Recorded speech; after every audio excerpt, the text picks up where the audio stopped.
Hi everyone, how are you?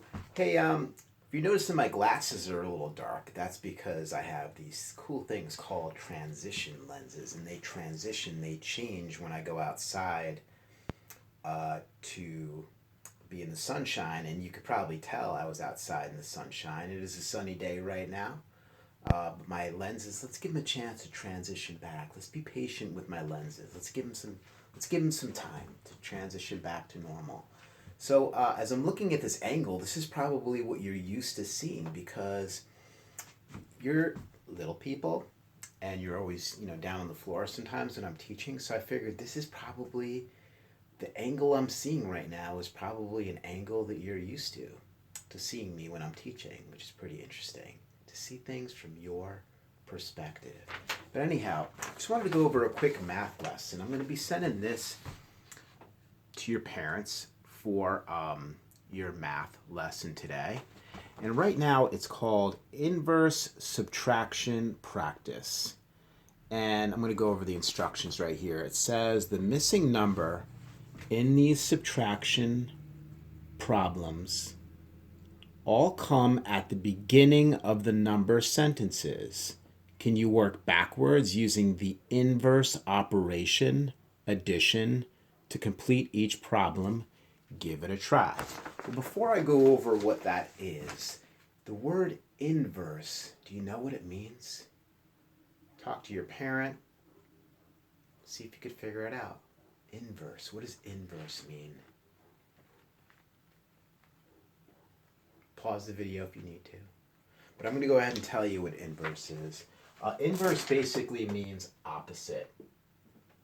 Inverse equals opposite. Okay? And when something is opposite, right? Today it's hot outside. Tomorrow it could be cold. I am tall right now, but I could also be short. Okay? So it's the opposite. So let's take a look at the first problem here, right? Okay, so number one is something minus 9 equals 8. So I'm going to draw this big so you can see it. Something minus 9 equals 8. Okay?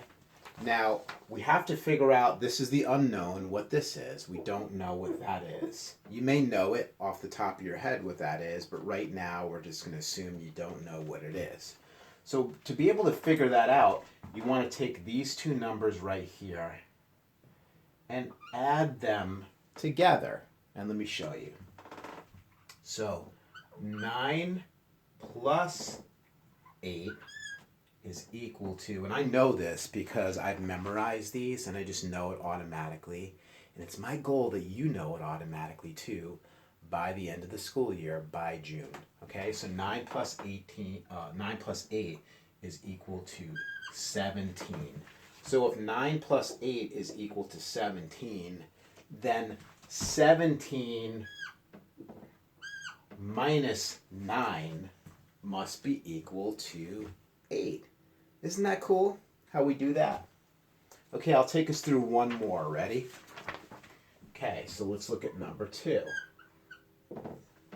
Something minus 4 is equal to 14.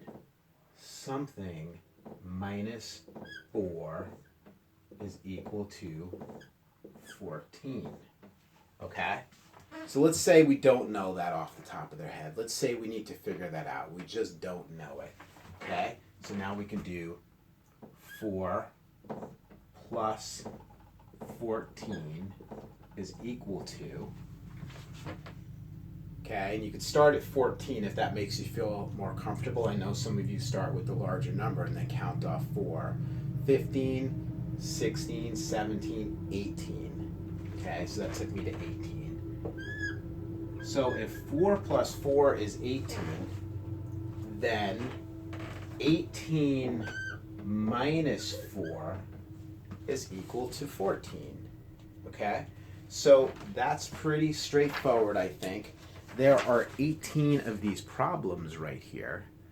So going with that math lesson, I want you to go through, all of these doing it this way. So you see this space right here? You see the space they're giving you right under the problem? So right under 9 equals 18, I want you to go 9 plus 8 equals 17, okay? And then write the answer right there. If 9 plus 8 is equal to 17, then 17 minus 9 must be equal to 8. And I know we know this too. This is a bit of a review when we work with our fact families, right? So real quickly, let me do this in a different color marker. When we work with fact families, we can say, this is a fact family, 17, 9, and 8 is a fact family, okay? So let's take a look at that. Ready? So we always know the largest number is on top on a fact family. Okay, 9 and 8. And we'll make our little house like that. Okay, so do you remember when we did these, we actually would go through and say 17 plus, I'm sorry, I did that wrong. I apologize, I made a mistake. I was going to start with subtraction, but we always started with addition, remember? 9 plus 8 is equal to 17. 8 plus 9 is equal to 17, right? And then that's the top of our fact family. And then we went here and put the larger number first. 17 minus 9 is equal to 8. And 17 minus 8 is equal to 9. And that's where we had the largest number. So you see the pattern here? We end up with our largest number there when we add, and we start with our largest number here when we're subtracting. And then we make sure that we do all the number combinations for those three numbers that we can possibly do. Okay? I hope that's helpful. And excuse me. And some of our friends, if you are working online, let's say you go on some of those websites like Math Games, you can search Math Games by inverse operations, or I'm sorry, you could inverse operations or inverse subtraction or inverse addition, okay? And then here's the standard we're working on, parents. Ready? Understand subtraction as an unknown addend problem. This is hard to read this backwards. For example, subtract 10 minus 8 by, this is so difficult, by finding the number that makes 10 when we add it to 4. But you see this number designation up here? That is how we know what standard we're working on. And then if you look at the other side here, it's the same standard. I can use addition facts to solve subtraction problems. And that's what we just went over. Okay, and if you're looking for the standard that we were working on earlier this week, that was this standard right here. Okay, and understand that, this is so difficult. Okay, ready? Understand the meaning, this is so difficult, I have to do this way. The meaning of the equal sign, and determine if equations involving addition and subtraction are true or false, okay? And then what we're trying to figure out and we're trying to learn as students is, at the end of the day, you should be able to say, I can figure out if an equation is true or false. And I think we were able to do that through the equations we worked on. So those are the two standards that we're working on this week.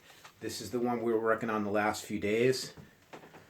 And then this one right here is the one that we're working on right now. Okay, so if anybody has any questions, please send me an email. I hope that's straightforward.